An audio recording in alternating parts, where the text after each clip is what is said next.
Welcome to Turn a Page, the official comic book club for Nerd Initiative. Each week, the NI Bullpen will be covering the world of comics, talking to creators, deep diving into some fantastic stories, and much more. Now let's hand it over to the team and turn a page.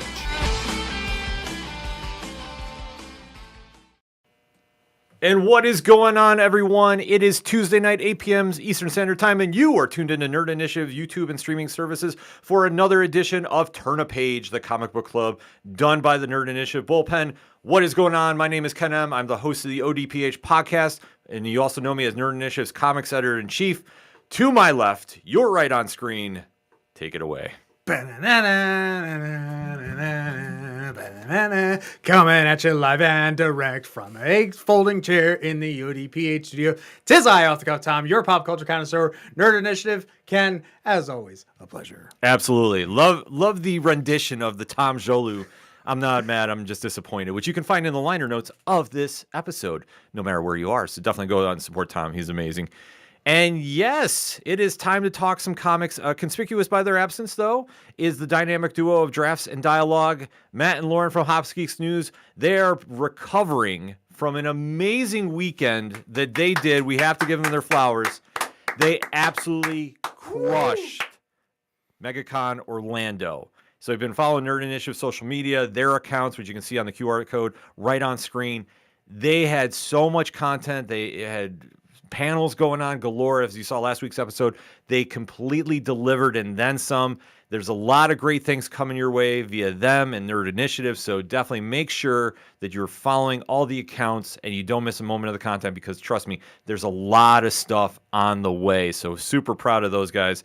They absolutely crushed it. Well, just like good hops, sometimes you either have to crush it, but I'll tell you, those guys really put the grind on it as well, just like good hops and good beer. Exactly, and that's why you should be following their show, because they talk about both, along with so much more. I mean, seriously, definitely shout out to Matt in the chat. I see him; he's popping in there.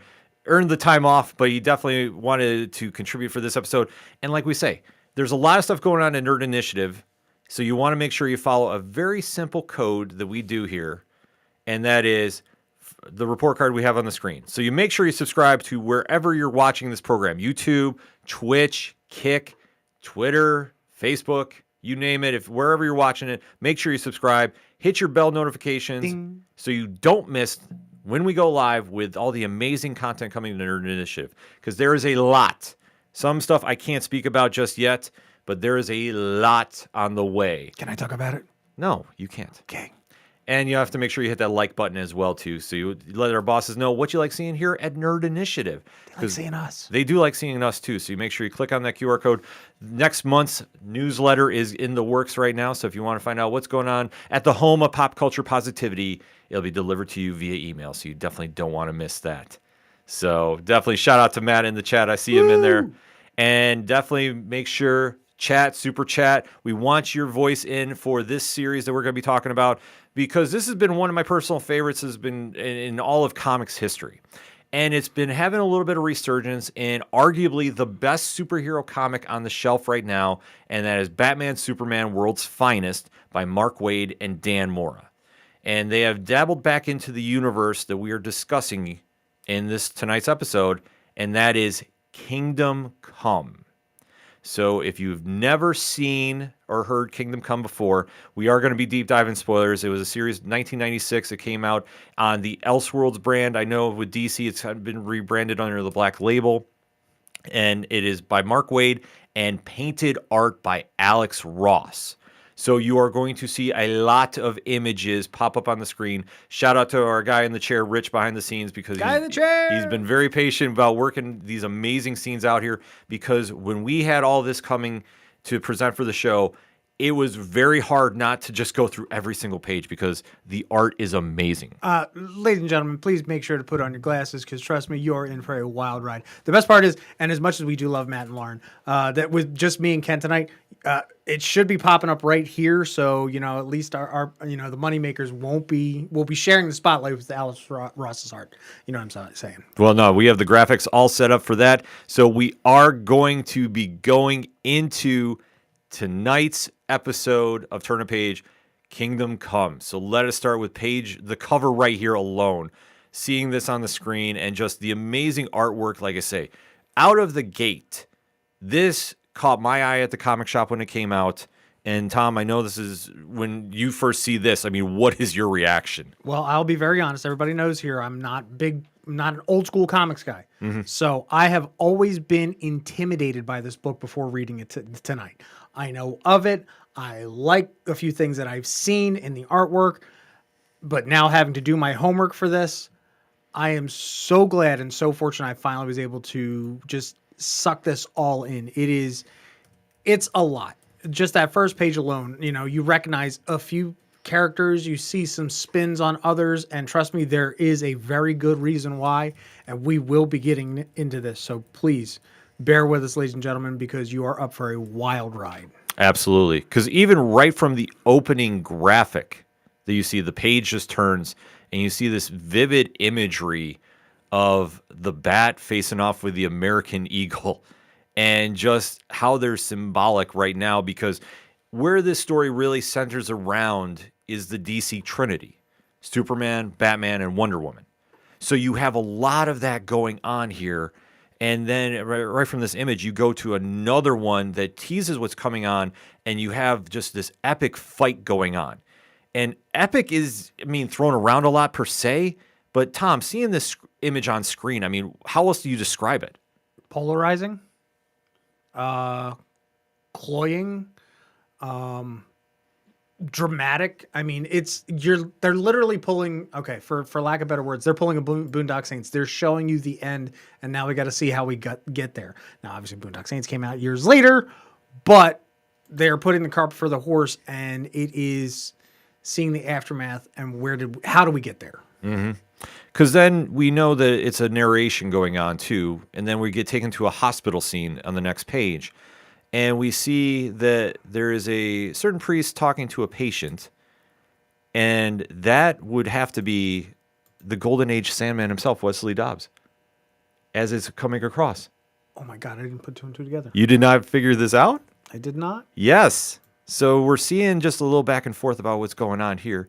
And then we see as the priest is going on through Norman McKay, he's obviously, trying to translate what Wesley Dobbs has left him. And the world as we know it has really changed at this point, as you see on screen, because Norman goes into Planet Krypton. Now, this might be a little dated for some, but this is based off the old Planet Hollywood franchise that you go in, and obviously everybody's dressed up as movie characters, and it's really symbolic to the time period it's in. And with that, you're seeing this is a little homage to the world of superheroes. A little? Well, you kind of break it down for us. Seriously, as someone who's worked in restaurants for 20 plus odd years, to see just this entertainment is the term that was coined back in the late 90s. Just full blast right on the screen. You've got burgers and sandwiches and everything that take on names and themes of stuff, which we'll get back to by the end, because some of them are just hilarious and remind me of my old jobs I've actually worked at. But it is just a big, huge sensory overload. Any of these old entertainment places, you got your Rainforest Cafes, your Hard Rocks, your Hooters. It's just everything all blended together with superheroes.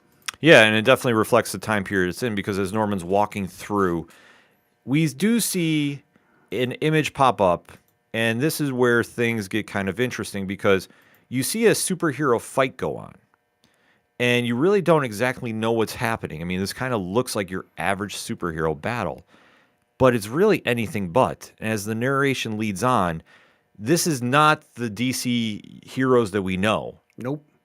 This is a whole new evolution of superheroes. I would say interpretation. Well, break it down for us. So evolution to me implies that it's the next step. And yes, this could be the next step of heroes, but I would say interpretation, just because the art style, and we find out later that this being an Elseworld story, it is literally on a different universe, so there can be a different interpretation. We see characters. I believe this is supposed to be Star Sapphire.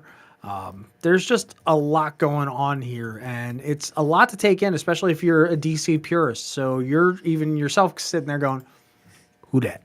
Oh, exactly. I think it's just something also to the testament of Alex Ross bringing us this really imaginative takes on a lot of superheroes and thinking of the next generation. Well, and that's the best part about Alex Ross. Everybody knows, if you don't know, Alex Ross is always famous for his Halloween parties. So a lot of the people that are in his books are based off of his friends that come and show up dressed in costume and everything. So he is very much for lack of better words, purist when it comes to character and design.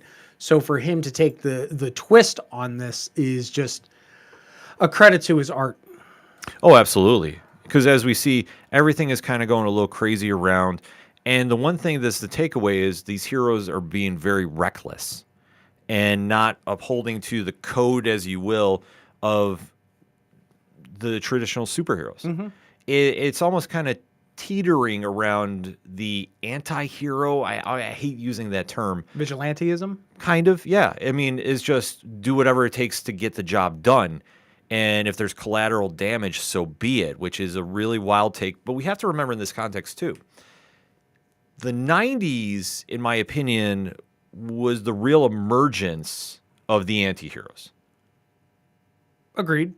And I think that, obviously, with this book being out in this time, Mark Waid really knew that temp in the room and really brought that point to life, that the heroes that we had grown up with the Supermans, the Captain Americas, the quote-unquote Boy Scouts, if you will, really weren't connecting, or really their imprint was kind of fading away, and we were seeing the evolutions of the Frank Castles, the Wolverines. Everything from Image. I mean, think about it. The Wildcats, everything that was going on there. I mean, Spawn. Spawn. I mean, it's a whole different, world right now, literally and figuratively in the world of comics. So you had to get edgy, Well, I mean, it's something with the times, too, as we've seen with the heroes. I mean, I always kind of say comics have this weird time period where we have before Watchmen and after Watchmen. Excellent. And this is the evolution of after Watchmen, because you're really seeing the lines are blurred, but they're not so gray, if you will. If that makes sense. Well, because it's a different take about where they think being a hero is. And as you see this goes on too, it's really having an impact on Norman as he's going by. And as he's getting back to his church, well, he gets a visit from somebody that DC comic fans have known for a long time. And if you see him show up on screen, yeah, it's game over. And who is that? The Spectre. Yes, the embodiment of vengeance. The wrath of God. Literally. So when he shows up, he's using Norman to try to figure out, okay, what is going on here? And, I mean, that's what Norman's reaction is. He's like, well, what is happening? Why have you chose me? And he's like, I need you to choose judgment. And it's really an interesting take on it, because what makes him so special about this? And on top of it, why would...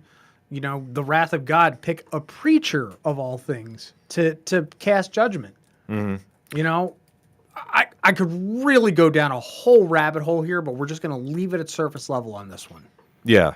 I mean, that's where you really have to kind of take it, because as he's sitting there and now it's almost like this, Ebenezer Scrooge type deal about the ghosts, walking through, because he winds up becoming an accomplice with the Spectre as they're traveling through the DC landscape as it is. And then we go to our shot where Superman is not exactly the Superman we think at this stage. Because on the screen, he is going to be appearing back in Kansas. And this is... That's a good choice of words. Thank you. Appearing. Yes, because when he appears, the first time we see him, he's obviously not in costume. Nope. He's let himself go a little bit, if you will. It's Old Man Clark. More or less. And he does get a visit from Wonder Woman. And she's just kind of touching base with him, because as she understands, everything is really speeding out of control. The lack of Superman and the influence that he has really taken effect on the DC landscape as we know it. There's no moral center. Right. There's not that sweet, sweet soldiery soft filling that, Superman embodies. Mm-hmm. And as she's trying to touch base, you see Clark is just disenchanted about doing anything. Oh, yeah. He is just like, I just want to stay here. And you don't really know what's going on. And I love how Waid sets this up because obviously this is all kind of a holographic illusion. And it all results back to a moment that happened in Kansas and a certain, if you want to call him a hero, and the impact that he made, and that's Magog. Mm-hmm. And something has happened here that I love how this picture even shows too with Superman's reaction. He almost looks scared. Just of us seeing that name. Like there's something about this look, and I love how Alex Ross sets up his facial features about this. That it's not just like a stern look, but you can definitely tell there's something to it in his eyes. Yeah, there's something behind it. There's a sadness, there's a stoicness, there's even a part of him that's trying to hold himself back. Like he's really fighting his own emotions. And just as plain face as Alex Ross was able to give to him really says a lot in that moment. Mm-hmm. And the readers see that Magog has been leading his new justice enforcers, so to speak, if you will, because you can't even call them a Justice League or a team name. They're just literally going out there and imposing extreme force on their intended target. And we see them come across Parasite, the long-standing DC villain of Superman. Yep. And he winds up getting overloaded with the powers of Captain Atom, descendant, so to speak. And sure enough, he winds up doing what, Tom? Boom! Yes. Exploding and taking out 1 million people. Mm-hmm. Think about that for a second. I mean, we've seen it before in other media with Captain Atom ripping his suit, but to take at least he understood how to control his powers. Parasite has no idea, and obviously we've known several times and seen in other stories the only way to stop Parasite is to overload him, but this is just way too much. So there's a massive just irradiation of the Midwest. I mean, literally the heartland, the breadbasket is gone. Yes. And how many survivors were there? Like 5, and that was just the Metal Men. Mm-hmm. Yeah, it was Magog and the Metal Men. Everybody else is gone because of the reckless abuse of power that they were demonstrating. Even at the site, too, Parasite was asking for mercy. Mm-hmm. He was trying to not get involved, and they were not hearing it. It was the arrogance of youth came back to haunt the sins of the past.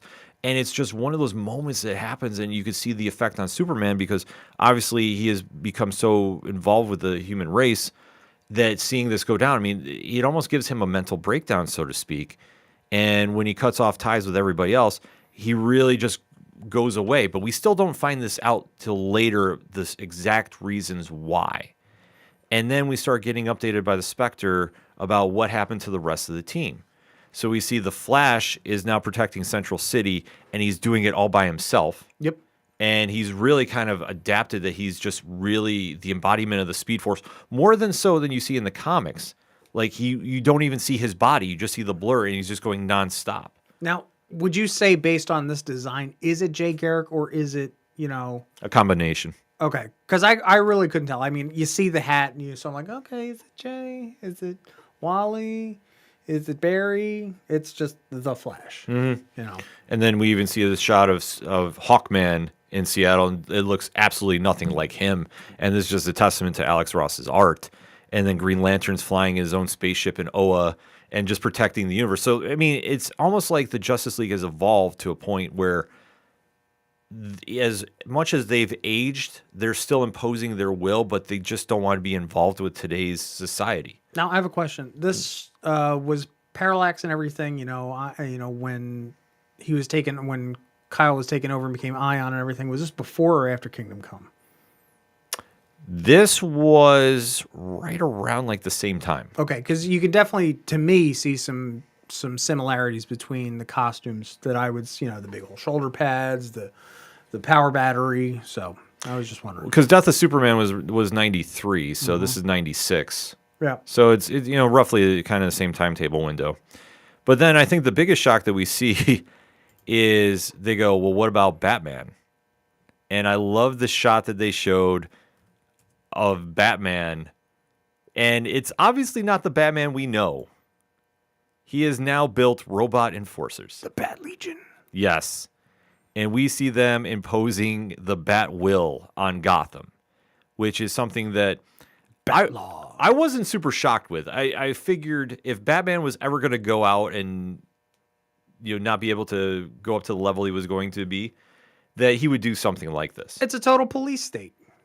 Yeah. It is. And I mean, even to some extent, you could even say that Central City is too. As much as they might say it's a utopia, if it's in a red blur because of, the Flash running around constantly, is it a police state? Is it not? Does it give the villains a sense of, I don't want to do this because they're there kind of idea?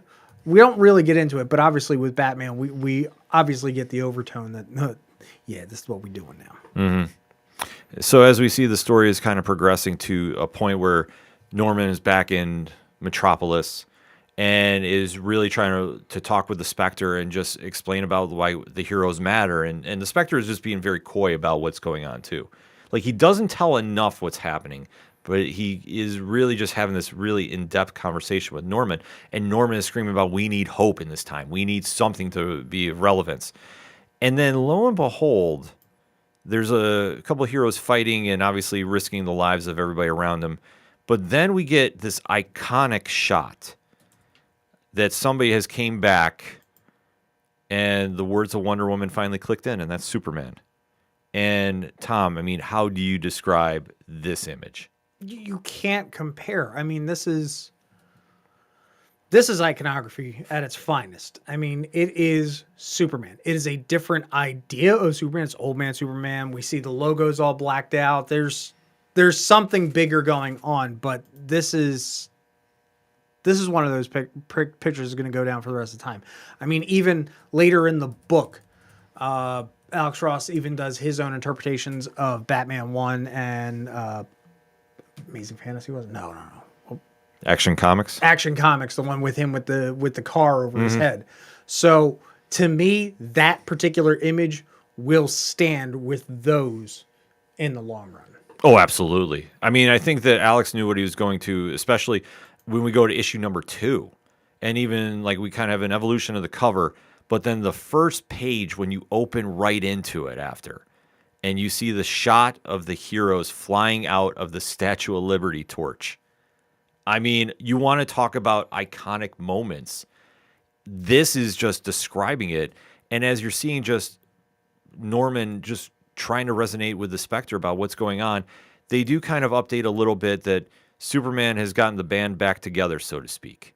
And then when you have somebody that is trying to enforce their own opinions of their heroic powers, I guess you could say, and obviously not respecting truth, justice, and a better tomorrow, we get the entire Justice League flying in.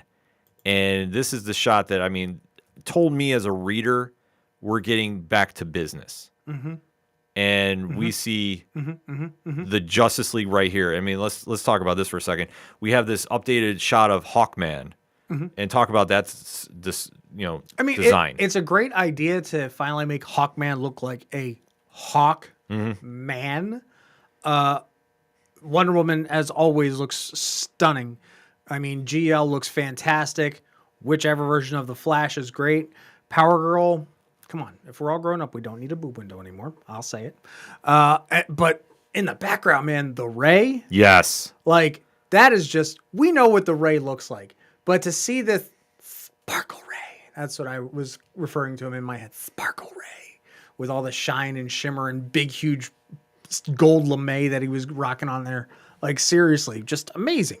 Yeah, the Ray is one of the most slept-on characters in comics. Like, I think that if DC was ever going to do a deep dive and restart somebody, I think Ray should be up in that conversation. I think they had a good swing and a miss with the Arrowverse when they tried to do that with, Earth X. And then it's a shame. It would have been nice to have him come back. Yeah. Well, I mean, there's always time. I mean, in the dawn of DC era, love to see it happen. I mean, it is DC, so just give us 4 more years. They'll reboot everything. Yeah. But then we see, obviously, Superman and company are handling what they need to handle. And we do see, obviously, things are getting back to the public's opinion because they're waiting on just literally Superman to come back. And he now is addressing them and saying, we screwed up, to paraphrase. We made this wrong because we trusted them to carry on the lineage of superheroes. We're going to fix this. Yes. And this is a very powerful scene, too, because, like I say, Superman addressing the public and knowing what he represents to them and seeing him just literally lay down the decree of, I'm taking care of this. I mean, Tom, when you're reading this, I mean, what's going through your mind? I was more involved with the idea that he said, we effed up. We were wrong. This is how, like, I'm more on the apologetic side of it more than the, hey, we're going to fix this part. So that's what really got me out of all of it. That, you know, it shows the humanity of the heroes, which in and of itself comes back to bite them in the ass because, I mean, if you're going to subject the humanity out of the characters, you're going to make human errors. So we'll just leave that at that. Oh, easily. But it's another moment that happens that we start seeing, okay, what the plan is in play. And obviously Superman is trying to get the band back together, but there's one character that obviously if you're going to get the entire band back, Plastic Man.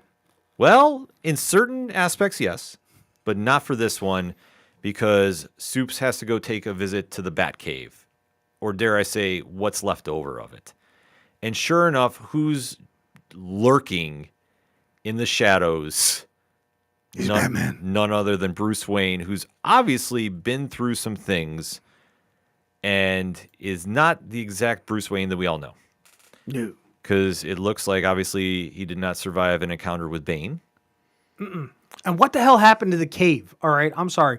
But I love Alex Ross's design and everything. Like, I couldn't tell if this was wet or if it was water or is it flooded. Like, the cave is jacked, you know, and not in the good way. Right. No, they explain about how the villains found out his secret identity. Because once that Gotham was, how do I put this politely? Rid of evil because one of the young superheroes decided to kill everybody in Arkham and Blackgate Prison. Batman really didn't have anything going on, but certain rogues found out who he was. And Bell Rev, I believe that one came and up Bell too. Rev too. Certain rogues found out where he was, destroyed the house. He's just been living in the shadows underneath. So the world is, you know, really unaware of his actions, but obviously it's Batman, and he's just sitting there and going one-on-one with Clark. And this is one thing that I think Mark Waid really hits too, especially when you read World's Finest now. He knows that they're the best of friends, but they're the best of rivals too. And their ideologies of being superheroes are very different and similar. And that might be a confusing statement, but you think about it. They all want the same goal. But it's how you get there is the difference. Right. And to see Superman more or less go Batman here, I thought was a nice twist to the story. Oh, yeah. Because what Superman is trying to do is enforce his will. Batman, that's what he does. I mean, we've seen this with the entire Bat family through, you know, the eons of time. That if you come to Gotham, it's Batman City. And now to see Superman try doing that with the world, Batman's a little trepidatious. Yeah, that's a good, perfect word. Yeah, because he's just like, this is very unlike Clark. And then when he's trying to recruit him, Batman's like, nah, I think I'm going to sit this one out. I don't think this is the right play. So Superman takes off, but lo and behold, of course, Batman has a plan. He's Batman. He has prep time. The scariest thing ever in comics. It's the greatest superpower. So at this point, he has Black Canary, Blue Beetle, Green Arrow, and a whole slew of young hidden superheroes that he can, that he's literally putting together his own army. Yep. Which is the scariest thing possible in this entire story. That Batman is literally been recruiting. It's much like what Nick Fury did with Secret Warriors. Yes. But on a larger scale. Like he has hundreds. Global. Yes. That, I mean, it's kind of like a nice throwback to the days of the Outsiders at the beginning. But it's very, very different. But meanwhile, you have Superman that he's still recruiting. And he's literally promising, like, for all the young heroes, you're either with me or you're against me. And it's such a crazy take to see. But this is where I think Mark Waid was really trying to illustrate the point that we saw this line come to life in The Dark Knight. either you die the hero or you live long enough to become your own villain. Yeah, paraphrasing a bit. But you see this all play out, and especially when you start seeing what Superman's doing and he's recruiting, and you're just seeing the impact it's having on, the people of the world. Like this shot right here with the young kids watching and the people on the ground watching, and it's almost like that godlike moment, because that's how DC's kind of always present them. And they even kind of allude to this later in there, that they're just on a different level than obviously the human race, and then seeing them just impose their will. I mean, it's a crazy scenario to see play out, and it's one that obviously does take a little while to get used to, because we finally get an update about where Magog has been the entire time, because he's been in hiding since the incident happened, so to speak. But we do find out later about what's been going on here. And this is where he reappears in Kansas, and Superman is there with his Justice League and is basically saying, like, you screwed up. And this is where we're going to come into play and have a few words with you, so to speak. And this is where Magog is just being very, very defiant about what's going on, too. And I love how they set this up, because, you do have those few moments, too, where Superman was trying to recruit Aquaman. He didn't want to get involved. And we do see there is some characters in the shadows that are lurking as well. Oh, yeah. But we'll get to that in just a little bit. But just to see the face-off, we do get the update about why Magog has been Superman's public enemy number one. And it all has to do with the Joker, of all people. Want to talk about that, Tom? Boom. Yeah. The Joker. Man, a few words. Boom. Mm-hmm. The Joker broke Superman. You would think that Bane broke the bat, but the Joker broke Superman. Mm-hmm. On an attack on the Daily Planet, the Joker killed everybody inside, including one Lois Lane. 92 men and 1 woman. So you have the seeds planted for injustice. Thank you. I'm glad you said it, because I was waiting all night to say this already. Oh, yeah. But this shows one scenario where if you're going to break Superman, this is how you do it. And Magog takes it upon himself to kill the Joker in broad daylight. And such a wild scenario as well, that Superman says, well, you crossed the line. You killed him. And Magog's looking at him going, he just killed the entire Daily Planet. What are you saying? And it's just this, conflict of ethics. You don't cross the line. You can take them all the way up to it. You can scare them slightly over it, as long as you're holding onto their neck. But you can't go over it. You got to pull them back. Yeah. And as we see at the court case, Magog is acquitted of all charges from the DA. Because obviously the track record of the Joker justified the means there. And this angers Superman so much that he takes off and flies away. And just talk about like how crazy of a scene that is. It is. He flies off. And if you guys didn't realize at the first point when Wonder Woman showed up, it was all hologram in the Fortress of Solitude. So, like, he's been chilling up there trying to just get back to Clark. Mm-hmm. And then all the while, too, like we say, there has been a group that's been working in the shadows a little bit. And we do see this weird connection going on.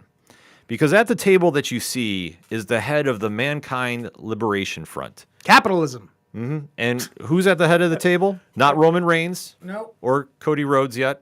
Or The Rock. Who is it? Oh, I was throwing a wrestling reference in. We're talking Wrestling Night Live Thursday night, though, Eastern Standard Time. Wrestling Night Live with Lex Luthor right on the top ring. Yes. Sure enough, Luthor has put together his own Legion of Doom, so to speak, but they've done it in the most public way possible. Capitalism. Mm-hmm. He has Vandal Savage. He has Cobra. He has the heir to Ra's al Ghul's throne of the League of Assassins. Catwoman. Mm-hmm. The Riddler, who's only there as a courtesy. They made a point very, very clear during the entire time. It's like, yeah, Ed, you're B-League, man. You're backup. Yeah. And then you see the deal is cut between Bruce Wayne and Lex Luthor. Seeing that scene, though, happen, what is going through your mind as you're watching that? what the Batman? Yeah. Holy hell in a handbasket. Like, I mean, seriously, it's wrong. It is wrong on so many levels. Again, you don't cross that line. And this isn't even one of those cases where the enemy of my enemy is my friend. It's Lex freaking Luthor. You don't go there. Yeah. Period. And Bruce did. I'm not saying Batman did. Bruce did. Well, it goes to show about what lengths he sees the problem with Clark's plan. That he's willing to cross that line. He knows who Lex is, and he's willing to go that route. Like, it's crazy to see. But as we see, Luthor does have a little backup plan, too, that we'll see a bigger role play out for that in issue 3. But even seeing how just detailed this story was, I mean, we didn't spend a lot of time talking about the time in Apocalypse where Orion took over for Darkseid. Yes, I did. I'm not the Dog of War anymore. Yeah. I can only do Ron Perlman so long that it turns into Batman. But yeah, like, to get a future idea that Orion, the Dog of War from, the New Gods, has now usurped his father's throne and has almost brought a peace, as much as you can say, to Apocalypse, or at least brought in a new era of how Apocalypse could be, is pretty impressive. And with hair. Oh, yeah. He's got hair. Well, it's crazy to see play out because Superman's entire trip there was to build a prison for anybody that stepped in his way. And then as we see what issue 3 comes out, and I love how they tip it off right on the first cover there, that Captain Marvel, a.k.a. Shazam, has now entered the game. This is still when Captain Marvel was Captain Marvel, ladies and gentlemen. And we do see, obviously, with the first page that we open up right into the issue number 3, just this shot. Like, we talk about iconic moments in this book, and seeing the red cloud surround Shazam with the quotes from McKay. Like, Tom, how impressive is this moment? First off, artistically, it is absolutely beautiful. I would have this on my wall any given day. I will get back to McKay's narration at the end because I will say that this is that all of this that they did in this, Bible type script was probably some of the best narration or not in a speech bubble writing I have ever read in a single comic book story. Oh, yeah. I mean, people don't write like that anymore. No, this truly was like it's an experience. Like I'll get into this when we get done wrapping up about the book, but we have so many moments too, and I love how when we see the jail appear. Meanwhile, at the Hall of Doom, how perfect is this image of the super jail? Because you can't get any better than the Legion of Doom Brainiac spaceship. Thank you. Meanwhile, at the Legion of Doom. I mean, seriously, it's just Super Friends on steroids. Yeah, like, super chat, throw your votes in about this. Like, how perfect is this? And just to see how Superman is still just going crazy. He did recruit Scott Free, a.k.a. Mr. Marvel, or Mr. Miracle, rather, to help design the jail. Like, how crazy is that moment? Well, it's perfect. I mean, you get the guy who can get out of anything to make something that no one should be able to get out of. That's perfect reverse engineering as far as I'm concerned. Oh, yeah. And it's something that Superman obviously needs because he's just basically recruiting everybody. If you're not siding with me and what I'm trying to do, well, guess what? You're not going to be surviving at all. And it's just more of a crazy scenario that's playing out that with Superman taking extreme measures, it is drawing the ire of a lot of interested parties. But how fast did that jail fill up? Oh, yeah. Well, that's the thing. He's working around the clock to win back the public trust. But what he doesn't realize he's doing is he's instilling fear in them. And this is something Lex Luthor has wanted him to do the entire time. And it's crazy about what happens here because you have this entire issue is more or less devoted to showing how Luthor has brainwashed Billy Batson And Okay, now hold on. So the whole brainwashing thing, if you notice, they were using like some Star Trek looking worms. Dr. Minerva. Thank you. That was the name I was looking for. I could not remember who it was. Yeah. Yep. Although Mark Waid knows his classic villains. And if you're a longtime Shazam fan, you know obviously who the worm is. Yep. You know Dr. Minerva. Like, you know who this is. There was Dr. Savannah, and then there was the worm that even if you saw the more recent movies, even they nodded to it in there. Oh, yeah. Like I say, when you see this all play out, it definitely just goes into, some different places. Like I say, I think they used Minerva in this story, but obviously you're right, it was Dr. Sub. Mm-hmm. So when we see the one worm appear, and that's now controlling Billy Batson, it really goes to show just what Lex Luthor is willing to do, which, I mean, let's face it, this is Lex Luthor. Yeah, it's Mr. Mind. This was nothing that was throwing anybody off. Mm-hmm. And as we see Batman still making his big superheroes, you're having the meeting of the mind, so to speak. And all the while, too, Bruce brings in his own team to meet with Luthor's team. And I thought this was very interesting, too, because somebody's lurking in the shadows again. And this was a real surprise about who was doing work. But obviously, if you are a longtime Justice League fan, you knew this character was going to appear. And who was that, Tom? The Last Green Martian? Yes, Martian Manhunter, John Jones himself. Mm-hmm. And you see, obviously, he is more broken at this stage than I think we've ever seen him. And they didn't really explain his story to me. No, they really didn't. And that's a missed opportunity. I agree. Like, when we talk about what we didn't like about the story, I definitely want to talk about that. But we see that, obviously, he was using his powers to figure out what was going on with Billy Batson. They figure out he's getting mind-controlled. And that's all Batman needs to know. And then we see business kind of pick up a little bit. But when we have this meeting back into the headquarters of Superman, Norman crosses over because the Flash picks him up. Because he can now see, obviously, into the multiverse, and he does pick up his spirit. And you have this great one-on-one face-off that happens. And then right from there, I mean, everything just kind of goes, up in smoke because this is the last moments before everything is going to absolutely hit the fan. Wait, it didn't already? Well, you would think about it, but it gets to such a point that you're like, okay, you have that final plea, like, listen, this is going to be the end of the world if you don't listen. If you're not paying attention, this is going to all go up in smoke. And even to the point where you have just another argument between Superman and Batman about what is going on too, and really kind of shows about like, okay, you sense that the end is here.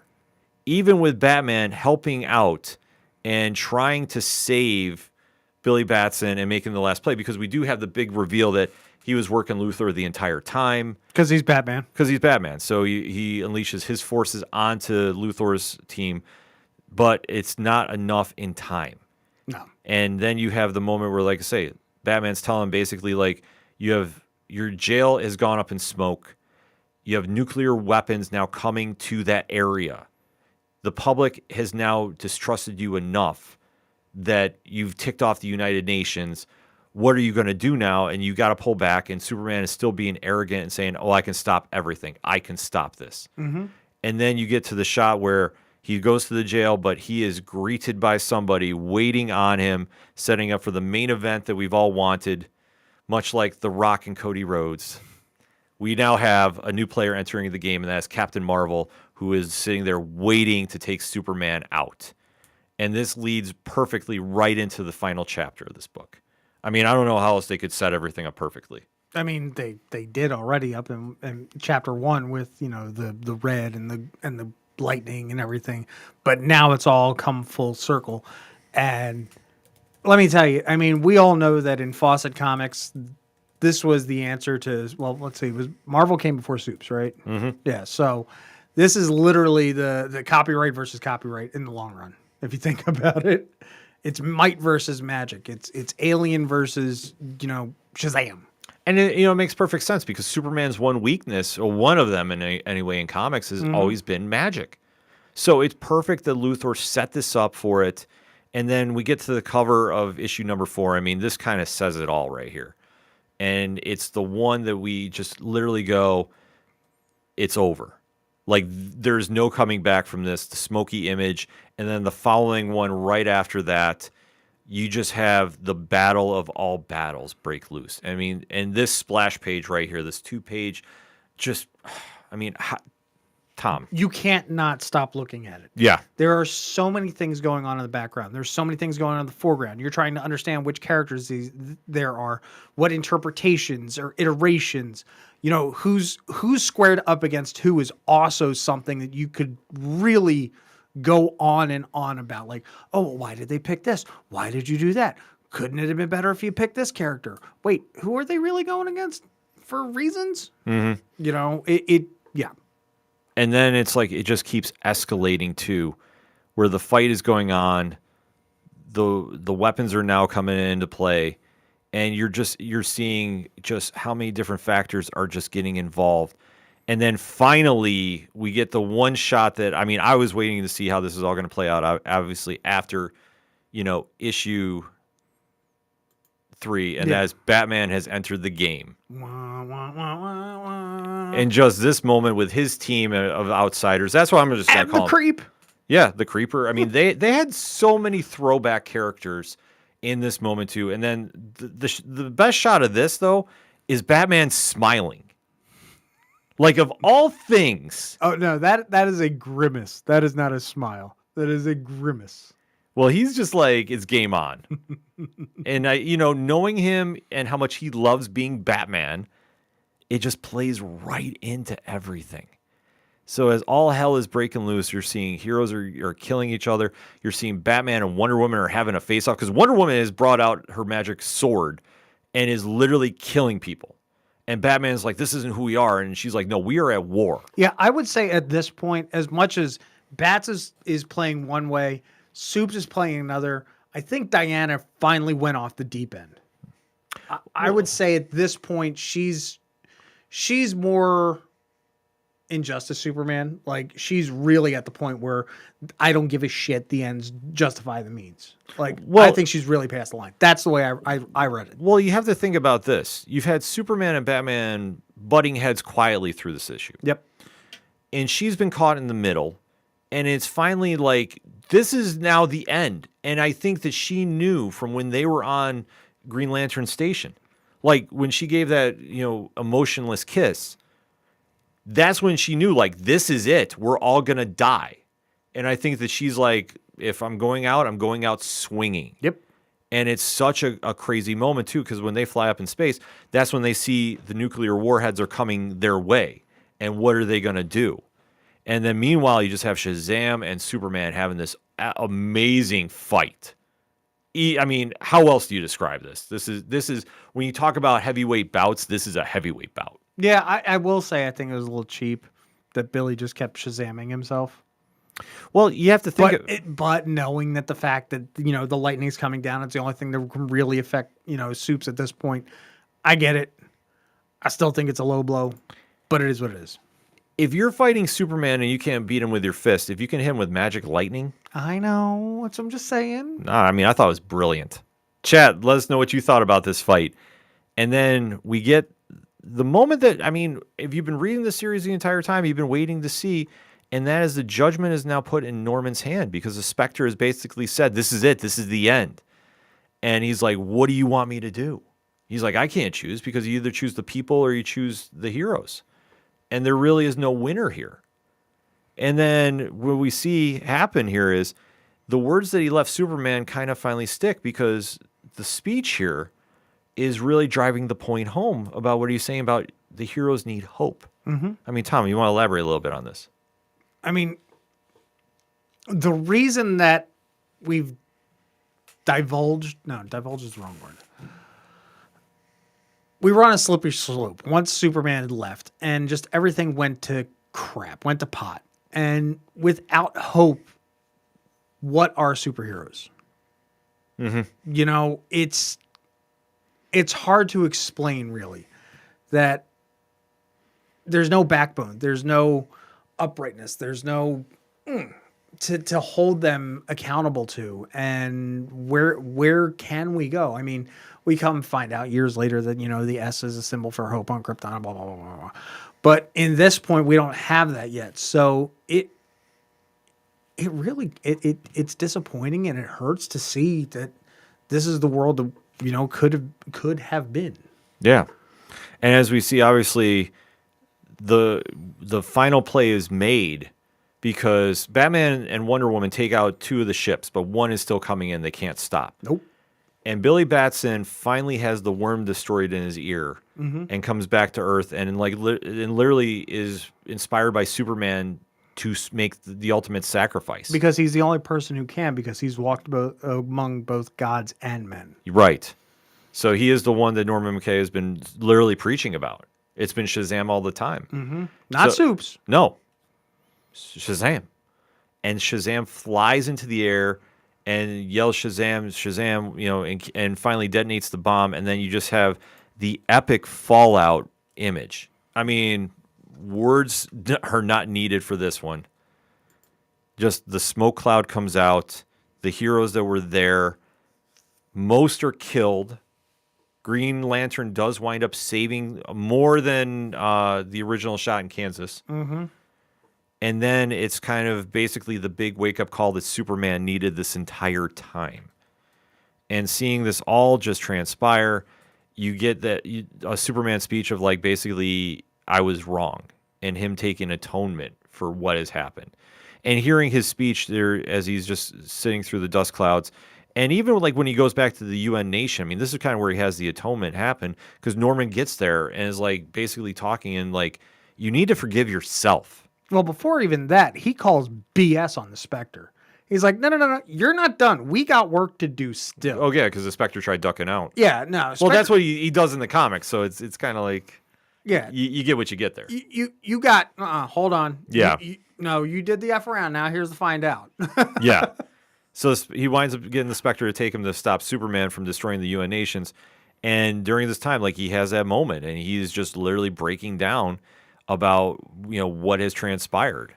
And it's, you know, it's an interesting scenario to see play out, because you have just a speech going on, and Superman is just basically saying, like, listen, we need to make this up to you, that, you know, we were wrong, and we are not above you, we are with you. And it's really like a full circle moment to come back to Earth and to see that he uses Shazam's cape as a flag to represent this. Dude, I was reading this in a coffee shop. I could not. I had to hold myself back from crying. Yeah. Like, in public, I was fraught. Yeah. I was whelmed. Oh yeah. Well, Mark Waid's writing to this. Like I say, I can't do justice for, you know, the script he wrote. No, not at all. And just seeing how just Superman's words. I mean, it's still Superman. You can hear, you know, Christopher. Like, I always hear Christopher Reeve talk when I read a word bubble, and just to see this moment where he hangs the flag up, and then the Spectre and Norman disappear, and then we get the fallout of fallouts because it's 1 year later, and then we see Superman and Wonder Woman go back to planet Krypton. Yep. Definitely not Superman's restaurant of choice. Yeah. To say the least. But you do see that obviously changes happened at this point too, because Superman has just been, you know, back on his, dare I say, AI farm, and well, he's came back to real Kansas. Yep, he came back to real Kansas, and he's probably still got whatever he's going on up there. I mean, he did ask at one point Captain Atom to irradiate or deradiate the land before, so luckily Kansas isn't 2 times as effective as it, you know, would have been. So Wayne Manor's made into a hospital. Amen to that. Yeah. And to see the Bat, like the White Knight, Yeah. you know, that's just, I'm down. And especially his line, because Lex Luthor is working there. He just walks by him and goes, Shazam. Total Bruce move. Oh yeah. And then we see that the 3 friends meet up at Planet Krypton. And they have this moment where, you know, it's like the perfect send-off too, because it's just like when you get to this level where they have gone through so much together that, you know, they understand each other so well. And like, if you're going to talk about superheroes in the DCU or let alone superheroes, you talk about the 3 of them getting together. And it's always them and the camaraderie they have and the friendship. And, you know, at this point too, Superman and Wonder Woman are having a kid together. Oh, you gave it away. Yes. Because, well, Batman picked it off because, you know, in between. He's Batman. Yeah. because he's Batman and figured it out. And then meanwhile, too, you have Jim Kerrigan and Norman McKay there because we found out the entire time where the Spectre found him, Kerrigan was a member of his congregation. Mm-hmm. So that was a big reveal, too.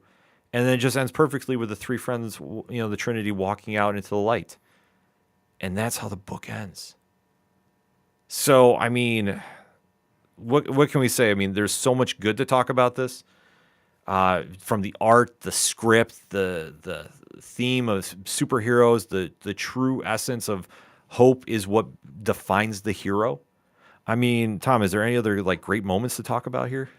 I mean, there's a few really good one-liners, when they're talking about different characters, the man that lives between the ticks of a second. Mm-hmm. When they're talking about the Flash, I love the backhanded compliment that Bruce gives Clark about you're the guy who can hear clouds scrape together. Yeah.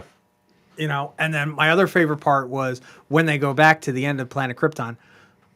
It's perfect character writing, knowing the fact that what does everybody get to drink?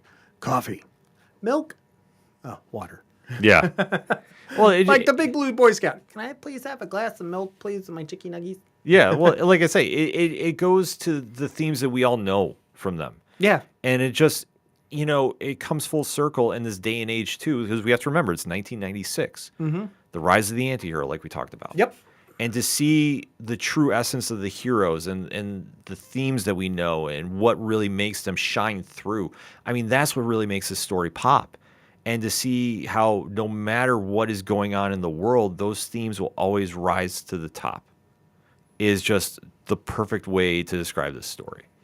And obviously, we got some good. We do have to talk about some bad. I mean, what was anything bad about the story for you? The length. It went on. Now, mind you, I did read a different version that had the extra prologue and had an extra 20 some odd pages. So as I'm doing my normal cram, I'm going. That was one thing. I agree. Martian Manhunter was a little rough. That he didn't get his time. What I would have liked with the different interpretation of the characters is even if they just put a little ribbon on them so we get an idea of who they were. We know our characters, so that's Star Sapphire. That guy's kind of based on Cosmic Boy. That's that's Mr. Miracle. Did you see Mr. Miracle and Barda's daughter in the background? Mm-hmm. Okay, that makes sense. That's how that would look. Miss Miracle or Miss Barda, whatever the heck they were going to name her. I would have liked to see some names, do the amalgam kind of idea, whatever needed to happen. So those are my only little missteps. I don't think that there was really anything completely wrong, devastating that would turn me off on this book because there was way too much good about it. Yeah, I do agree with it. I think the Martian Manhunter thing, I would like to see him play a bigger role in the story, but like you said, did not turn me off this story one bit. Nope. I mean, this had everything from even the bar scene where the rowdy patron was Marvin from the Super Friends. Yes, and he was even on the outside of one of the buildings too. Yeah. The amount of detail that was thrown into this was such a love letter to the DC fans that it still resonates today. Even so, we've even seen that version of Batman, played by the great late Kevin Conroy, in Crisis on Infinite Earths. Mm-hmm. We've gotten Brandon Routh to finally get his redemption story as Kingdom Come Superman, again during Crisis. Yeah. We've had an episode of Justice League Unlimited. 1984, Wonder Woman had her wear the Golden Eagle armor.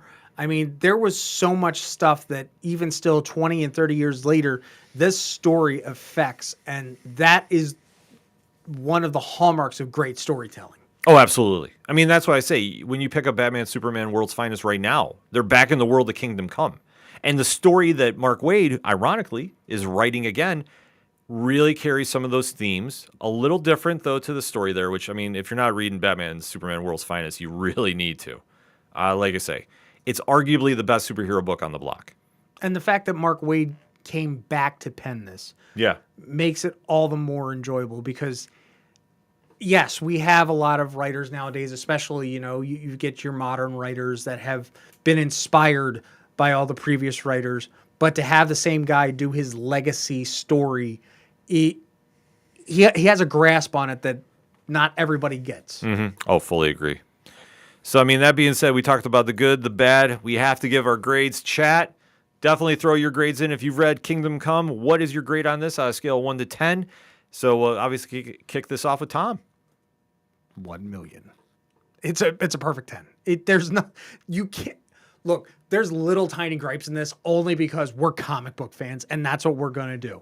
But in the long run, this is a perfect freaking story. Like I said, I was intimidated to read this because I saw all these iconic characters in this personification that I just could not wrap my reality around. Now I get it. I love it. There's not Alex Ross and his. Can we just do an extended episode just of me going on about this? If you want to do bonus TikToks, I'm completely fine with this. I mean, this is perfection. It is. I mean, if you want to talk about being a love letter to the DC universe and take Mark Waid's writing, who really understands the characters and the dynamic, but more importantly, the theme of superheroes, which when you're a master storyteller like he is, he can really bring out the best in the characters that we've had for now 80 years. God. And granted, at this time, they still had those same ideals, which have still won over fans decades after decades. It ain't broke. Don't fix it. Right. And in this after Watchmen era that we live in, to have a story like this at the time really challenged the thought of, like you touched upon, Image Comics was coming out with a different style of superhero, which, I mean, it works too. But in comparison to like where readers were thinking, okay, Batman, well, you have to make him more edgy, so you had to make him Azrael Bat. Right. Well, Superman, well, he was boring, so we had to kill him off. Like that's when you start reminding fans of the impact of these characters and why they're legends. They're not throwaway characters. Nope. When you have that kind of connection, you can really bring that to the forefront. It really just shines through. And that's what you have. But then you factor in the gorgeous artwork of Alex Ross, all painted. Every single panel. Yeah. Like, how long did it take him to do this? Like, writing aside, knowing how long it takes for gouache to dry to begin with, how long did it take him to do 250 some odd pages? Oh, it's a great question. I mean, I would love to know that answer, but it was well worth it because for all the details you got, and this crossed over to, like we say, the Super Friends cartoon. You had, the new envisions of superheroes down the road in the future. Like what would their kids turn out to be like? Yep, Red Robin. We got him, and we have gotten Red Robin a few times since then, or an interpretation of Red Robin.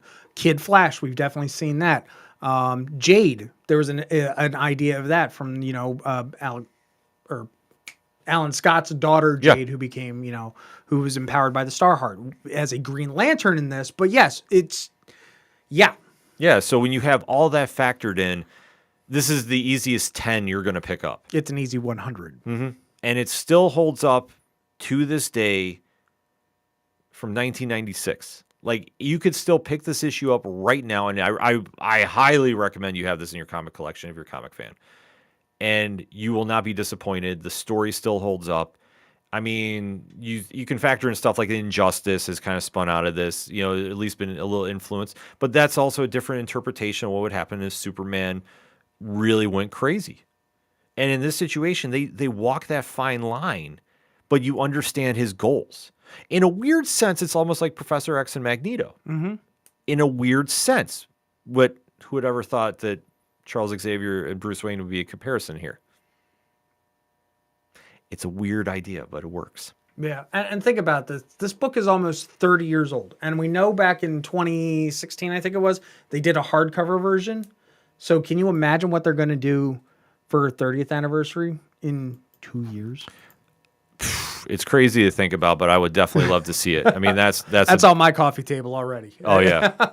I've got a spot picked out just for you. Well, like I say, you see the QR code that's above Tom. find your local comic shop. Definitely go down there and make sure to go pick this issue up. And then also go check out the Batman Superman World's Finest run happening right now. Because, like I say, it's a perfect companion piece. It's obviously not a sequel. Doesn't need to be. But it does tie into a lot of the same themes. And then you also have beautiful Dan Mora artwork. Yeah, it's generational. Think about it. Alex Ross is Alex Ross. He's timeless, And now we have, is Dan Mora the next Alex Ross?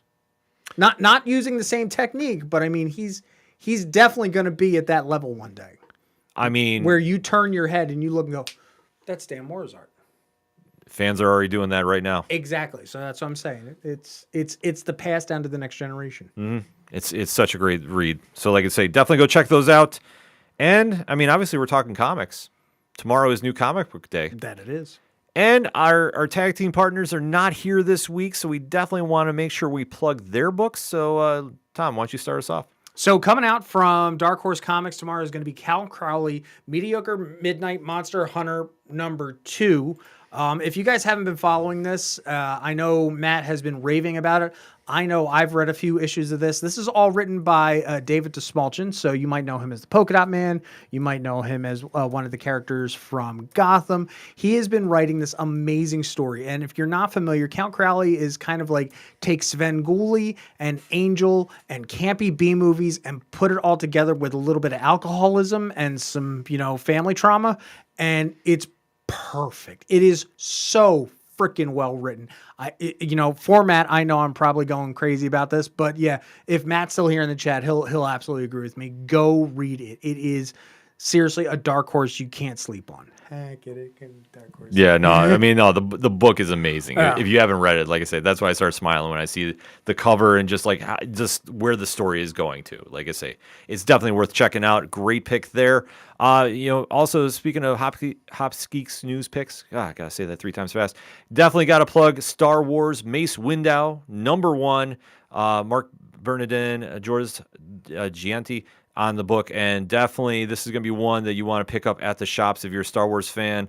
What can we say? Star Wars and Marvel has been doing amazing work. And Mark Bernard's such an amazing writer.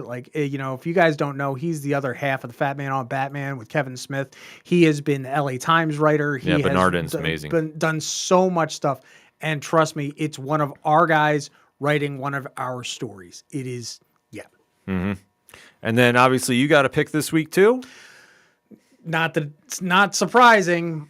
Mighty Morphin Power Rangers, The Return, as penned by Amy Jo Johnson, the original Pink Power Ranger. She's coming back now to put her own spin on the epilogue of what has happened with the Ranger since then. It's a whole new dimension that we're going to look at everything through the Morphin Grid.